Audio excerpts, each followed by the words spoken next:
right, so why hasn't Fed Chair Jay Powell already suspended mortgage fraudster Lisa Cook?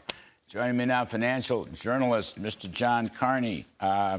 John, welcome. I'm going to read you. This is statements from Lisa Cook responding to Bill Pulte. I quote, "I learned from the media that FHFA Director William Pulte posted on social media that he was making a criminal referral based on a mortgage application from 4 years ago, before I joined the Federal Reserve. I have no intention of being bullied to step down from my position because some questions raised in a tweet." All right, now, that is the ultimate non-denial denial. But wait, it gets a little better. I have no idea if Lisa Cook knows New York State Attorney General Letitia James. But here's what Letitia James' spokesman said on her mortgage fraud. "Attorney General James is focused every single day on protecting New Yorkers, especially as this administration weaponizes the federal government against the rule of law and the Constitution. She will not be intimidated by bullies, no matter who they are." Now, that sounds a lot like the first one. All right. And they both are getting busted for mortgage fraud. We'll dig into that. But first of all, neither of them denied the charges. Neither of them said anything about the charges. And second of all, that word bully makes me think that quite possibly they corroborated their responses. But I don't know. What do you think? I think they're being fed talking points by Democratic officials who are saying, here's what to do, call Trump a bully. And as you said, this is not a denial of the allegations at all. Yeah. They haven't denied it. And I think it's really troubling because this is a very serious allegation. What Lisa Cook has been accused of by Bill Pulte, a government official who is the head of the Federal Housing Finance Administration, he has said that she committed mortgage fraud. And not just a kind of, oh, I messed up on the valuation of what my house is, but saying that she lied about where her primary residency was, which house she was going to occupy. That is a potential felony, lying to a federal financial institution. That's a big problem. That is a big problem.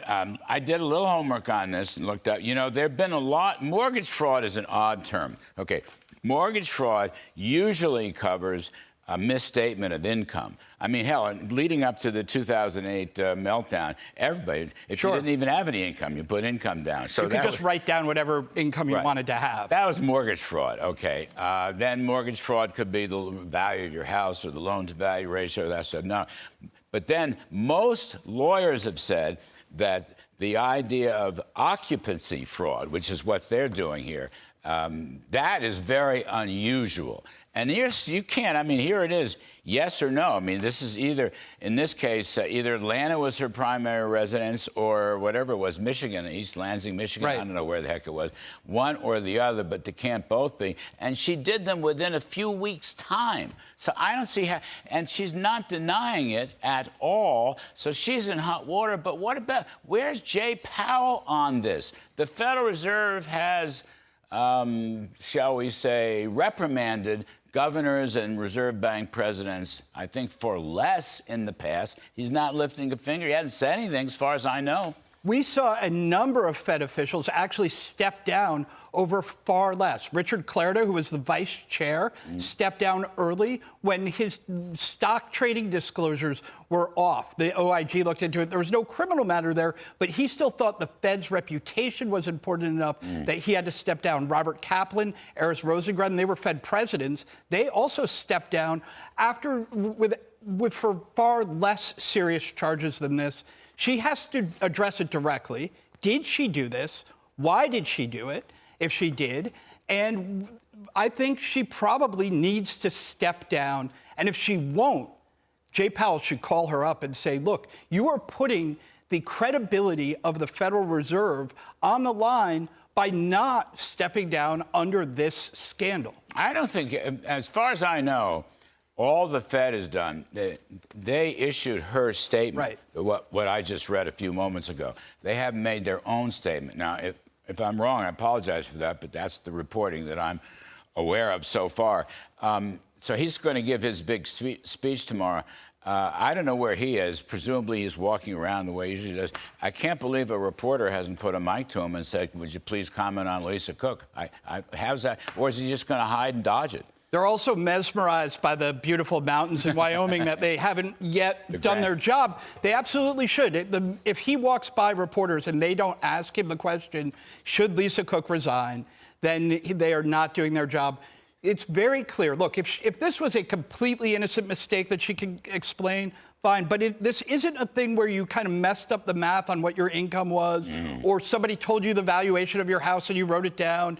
Those are things that, somebody could be mistaken about. You can't really be mistaken about what your primary residency is. You know where you live. You know whether you're going to occupy a house. If she got that wrong, then she has to explain why she got it wrong. Frankly, if she got it wrong, I've heard people say, well, those mortgage documents are pretty complex. You know what's complex? Running the monetary policy of the United States. Yeah. If she can't handle filling out a mortgage document, she shouldn't be on the Fed board. That's a very good point. And by the way, she said at one point in her statement that she signed these documents before she was a Federal Reserve governor. So what? Right. If you're fraudulent, you're fraudulent. If you're making a criminal mistake, you got a problem. I mean, you've got now a situation here. The Trump people want to get Steve Myron on the FOMC right away to vote for the September meeting, and I guess the Senate's going to work with him to do that. That would give Mr. Trump 3 seats. If Ms. Cook does resign or is suspended or something like that, I mean, the whole Fed game has suddenly changed a lot in just the last few weeks, starting with the resignation of Kudlow. I think that's why, frankly, Jay Powell is letting her stay on.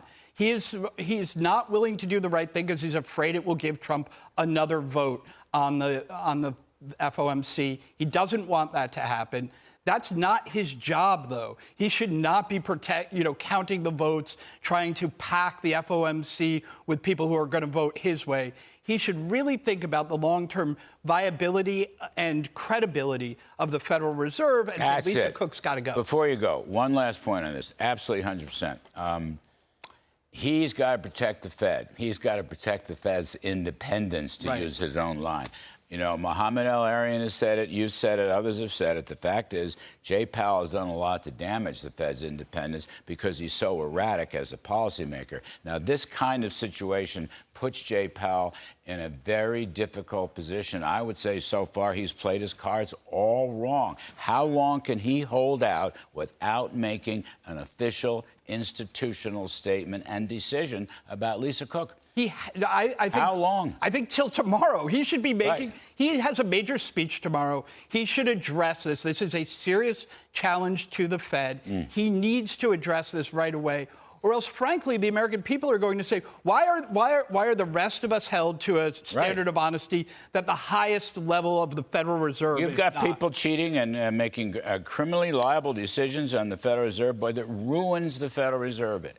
It's more important than his speech about moving his target rate. I mean, the whole institution is up for grabs here. Those are the stakes of the Lisa Cook issue. He cannot dodge that. He should have already put it out, John. He should put it out this evening before the close of business, for heaven's sake. What is the Fed, what is Jay Powell going to do about the criminal liability that Lisa Cook has, to get a lower interest rate? Ironically, of all things, what we all want the Fed to deliver, she gets a lower rate because she has 2 primary residences, which is illegal. If Jay Powell does not address the Lisa Cook issue, the Fed itself is cooked. Yeah, cooked? Well, how about that, John Carney? Very good.